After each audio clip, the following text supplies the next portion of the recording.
As Ono Lennon assumes the role of managing his family's musical legacy, his innovative projects have earned him attention from the Oscars and the Grammys. Ono Lennon has assumed the mantle of managing his family's singular musical legacy. A deeply moving 11-minute animated short called War is Over earned an Academy Award in March. The flurry of archival activity continued this summer with a lavish reissue of John's 1973 album Mind Games. The Beatles may be part of our cultural DNA, but for Ono Lennon, their songs are the key to understanding his actual DNA. Learning to play guitar through those tracks was an act of communion, every strum bringing him closer to his father John Lennon, who was killed in December 1980. John was 40 and Sean was 5.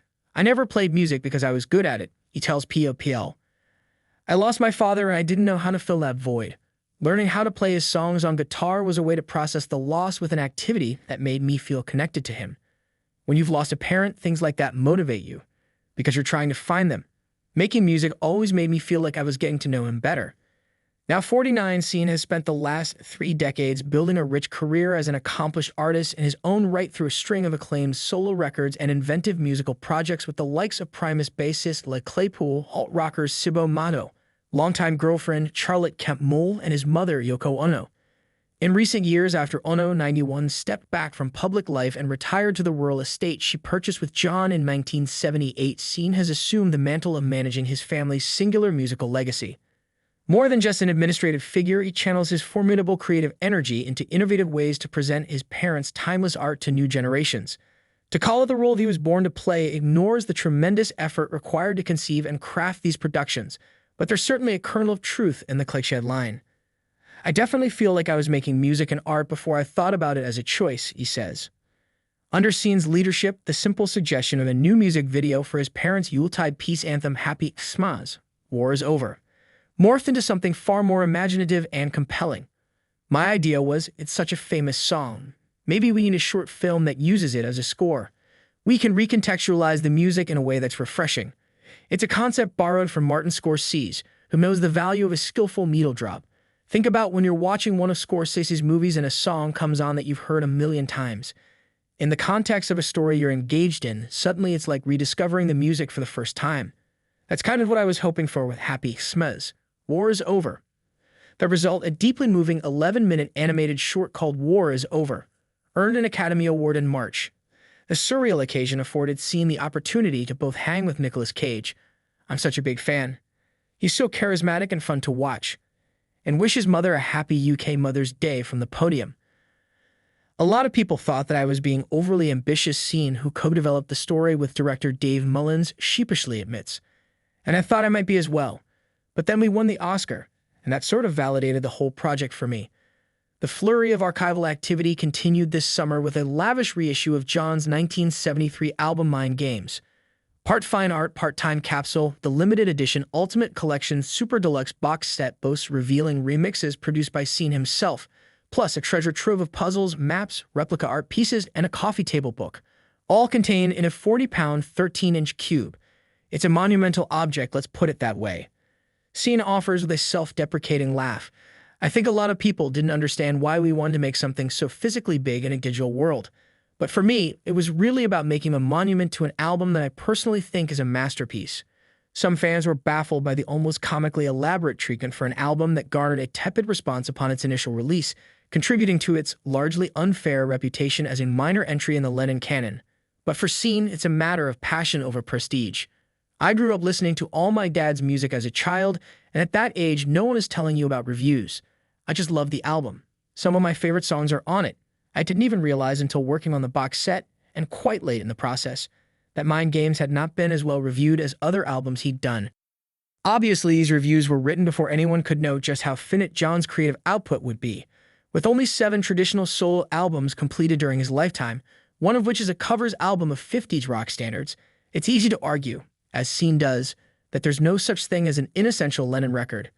All told, Mind Games was long overdue for a reappraisal.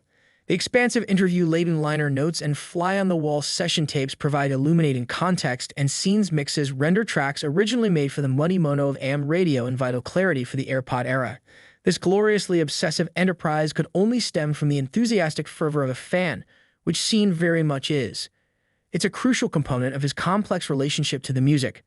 He hopes that this deep dive will help fans discover what he's always loved about Mind Games. I went at this thinking my dad only has a handful of solo records, so if we're going to re-release them, my job is to treat them with as much love and intention and thoughtfulness as humanly possible. Like I was saying about wanting to recontextualize the music with The War Is Over. Short film. If we're going to put this music out again, we have to treat it in a new way.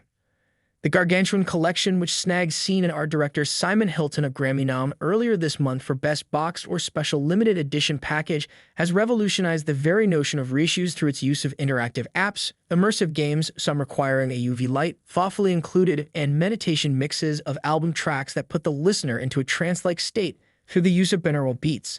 The initial concept for me was Mind Games, games of the mind, says Scene, who serve as creative director. So I thought we would play with people's minds a bit. We have illusions in there, we have some secret things, and we've got some games. It's all to do with the theme of mind games. Meditation is a mind game. Even thinking is a mind game. Seeing teases that more details hidden in the super deluxe set will be coming imminently. The whole thing is intertwined in a way that eventually will reveal itself. Despite these assurances, there seems a very real possibility that all of the secrets contained in the Mind Games box will never fully be known. The multimedia nature of the project harkens back to an idea he absorbed through Ono. She showed me that art is conceptual. The essence of concept art is that it doesn't matter what medium you express yourself in because it starts in your mind. That influenced me a lot. For better or for worse, I've made films, I've made oil paintings, I've done rock records. I've even done a jazz record this year. So for whatever it's worth, my philosophy about being creative completely originates with this Yoko mentality of art is conceptual. The medium is secondary. So that's why I have this arrogance that I think I can make films or do whatever I want. Ono is a quiet yet strong presence on Mind Games. The songs bear traces of her playful avant-garde artistry, most notably the Utopian National Anthem, which consists of 3 seconds of silence. In the session tapes, Ono can be heard alongside John in the studio, offering insightful feedback, evidence of what intimates have always known. She was John's inspiration and a collaborator every bit as equal. While the couple would briefly separate not long after the record's release, the ardent lyrics on Mind Games could only come from the open heart of a deeply devoted husband. On Out of the Blue, he sings, "I was born just to get to you / anyway.